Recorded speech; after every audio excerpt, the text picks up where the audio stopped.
Hello, welcome. Today my name is Kyle Parker and I'm talking to you from the Sports Hub, and the topic of today is how to become a bookie. Since I got started in this industry a very long time ago, one of the best pieces of advice my mentor gave me was you can shear a sheep every week, but you can only gut him once. Now, much like a bank, you need to decide how much a player can afford to play or afford to lose. If a guy is working at a grocery store making $500 a week, you cannot give him a $500 a week credit limit because he can't afford to pay that.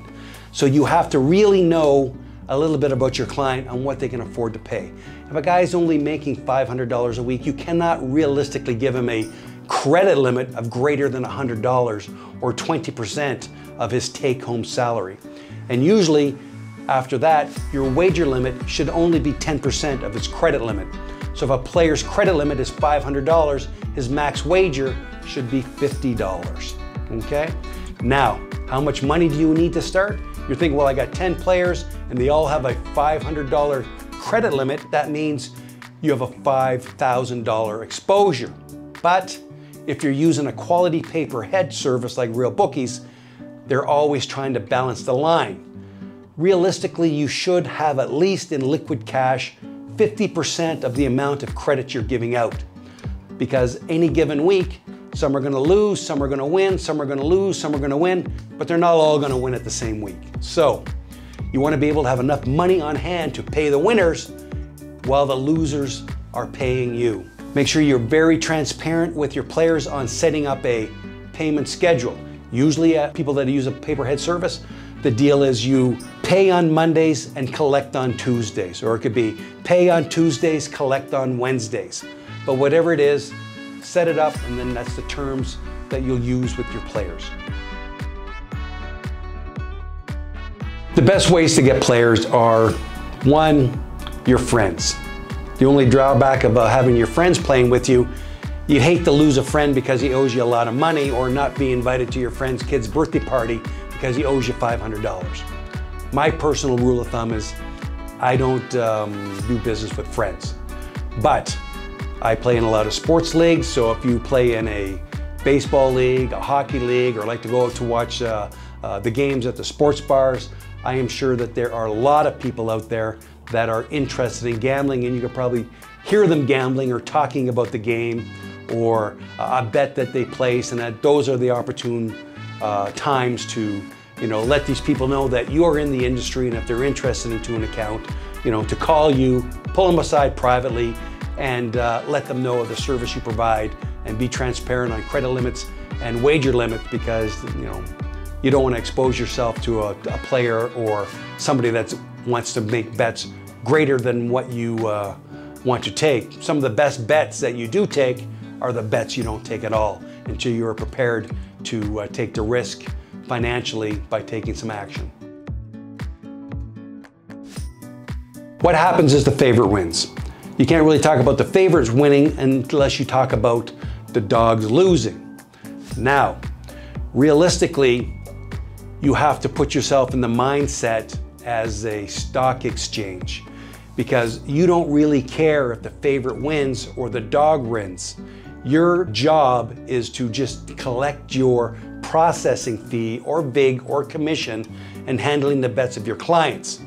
What you want to do is try to balance the action. Again, if you have a quality sports paperhead provider, they're always going to have sharp lines, so you get to try to get the same amount of action on both sides. Example, if people are betting on football and the line is a pick'em, we'll use for example, it's 110 to whisk 100 to win 100 on the favorite, 110 to win 100 on the dog. So what happens is you take a bet on the team A, which is minus 110 to win 100, team B, which is minus 110 to win 100.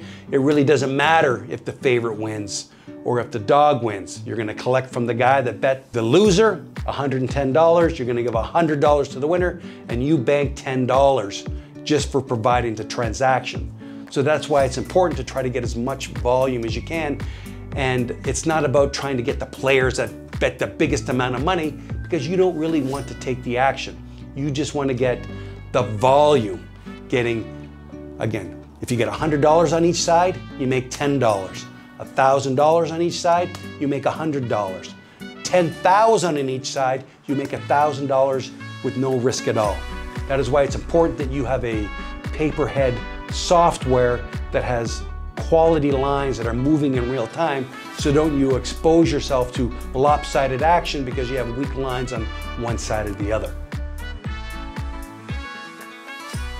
Recruiting players is much the same as finding players. I mean, players or recruiting players or finding players, it is probably going to be your most difficult task because it's not somebody that goes out and lets everybody know, hey, I'm a sports gambler. It's one of those things that people like to keep under the low key. One, you don't want your wife to find out or girlfriend to find out. So usually they don't go out advertising. Usually you're going to hear about them from word of mouth or referrals, or if you have other people that are gambling with you, you can provide your current customer base an incentive, like saying, John, if you can find me another player, I will shoot you a $100 free wager or a free bet or a complimentary chip for referring a player to you.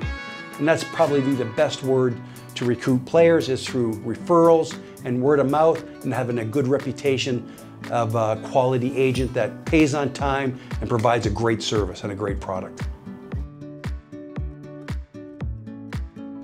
Another question you might want to be thinking about or thinking to yourself is, do I have to offer every type of bet? No. You can offer as much or as little as you want using a paperhead service. Basically, it's good to start out small, offer what you're comfortable with.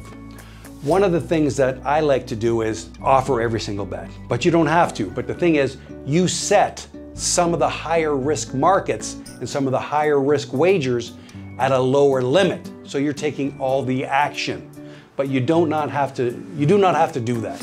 You can take what you're comfortable with taking. For instance, if you know nothing about European basketball, there's nothing worse than losing $100 or $200 to one of your clients for betting on basketball or sports you have no idea about. So yes, you can remove those, or you can put a very small limit on it, so at least if one of your clients is interested in betting on it, you can take a small wager on it without exposing your entire bankroll or your position on the game. Thank you for watching the video. Please like and subscribe below and add comments in the comment section if you need any additional information.